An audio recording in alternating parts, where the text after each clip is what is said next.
Assalamualaikum warahmatullahi wabarakatuh. Saya Sampurna, staf Bawaslu Kota Tangerang Selatan, akan menceritakan kisah Syekh Abdul Qadir Jailani diludahi Rasulullah SAW. Syekh Abdul Qadir Jailani atau yang bernama lengkap Said Muhyiddin Abu Muhammad Abdul Qadir bin Abi Shalih Musa Zangi Dausaud Al-Jailani adalah seorang ulama fikih yang sangat dihormati. Syekh Abdul Qadir Jailani lahir di kota Nif atau Naif yang termasuk pada daerah Jilan atau Al-Jil, salah satu daerah yang terletak di luar dari negeri Tabaristan.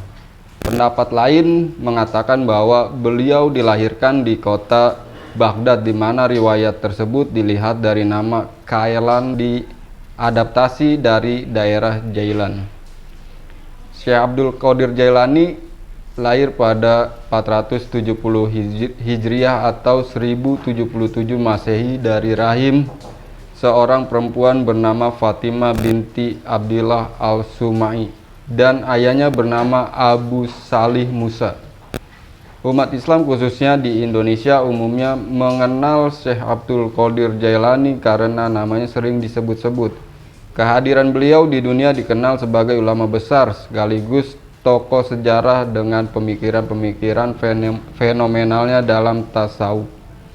Singkat cerita, sebelum Syekh Abdul Qadir Jailani dilahirkan, Abu Salih Musa pernah bermimpi didatangi Rasulullah SAW. Dalam mimpinya, ia diberitahu akan mendapatkan seorang putra yang sangat saleh dan mendapat gelar kewalian. Mimpi tersebut tidak sebatas bunga tidur atau dongeng yang terkesan fiksi, akan tetapi benar-benar terjadi. Setelah Syekh Abdul Qadir Jailani dilahirkan, beliau tumbuh sebagai pemuda yang terkenal dan dengan kesalehannya dan keramahannya. Hal itu disaksikan oleh pembantunya yang bernama Abu Abdillah Muhammad bin Abdul Fattah Al-Harawi. Selama 40 tahun membantu Syekh Abdul Qadir Jailani, Abu Abdillah tidak pernah menyayangkan sifat majikannya. Salah satu sikapnya terlihat setelah Syekh Abdul Qadir Jailani selesai melakukan sholat Isya.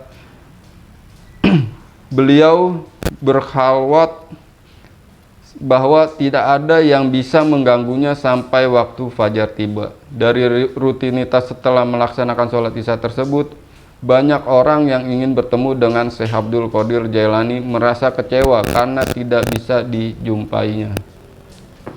Dalam kitab Al-Fawaid Al-Muqtaroh Lisaliki Tarik Al-Akhirah yang dikutip dari YouTube Islam Populer, seperti inilah kisah Syekh Abdul Qadir Jailani saat diludahi oleh Rasulullah SAW dalam mimpinya. Suatu hari Syekh Abdul Qadir Jailani berada di masjid menunggu sholat zuhur. Kemudian beliau didatangi oleh Rasulullah SAW. Beliau kaget dan tidak meneruskan sholat lagi. Begitu langsung mendapat pertanyaan dari Rasulullah, "Wahai anakku, mengapa kamu takut berbicara di hadapan banyak orang?"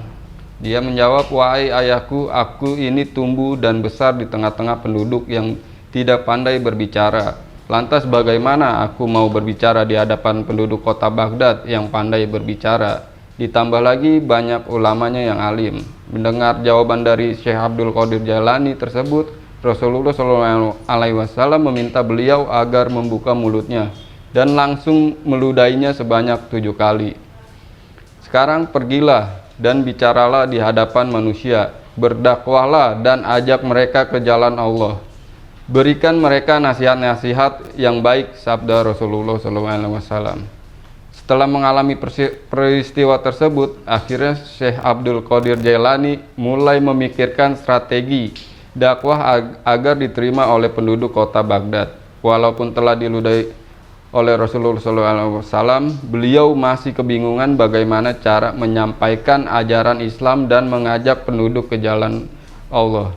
Setelah itu, beliau pun didatangi oleh Ali bin Abi Thalib yang mengajukan pertanyaan serupa seperti Rasulullah, namun menuai jawaban yang berbeda. "Wahai ayahku, aku tidak bisa tubuhku dari tadi gemetar dan aku grogi di hadapan sekian banyak orang ini. Setelah mendengar jawaban itu, Ali bin Abi Thalib juga meminta Syekh Abdul Qadir Jailani membuka mulutnya dan akhirnya meludahi sebanyak 6 kali.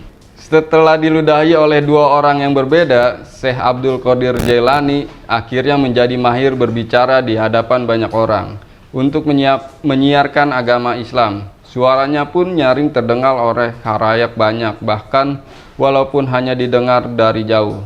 Sekian cerita dari kisah Syekh Abdul Qadir Jailani.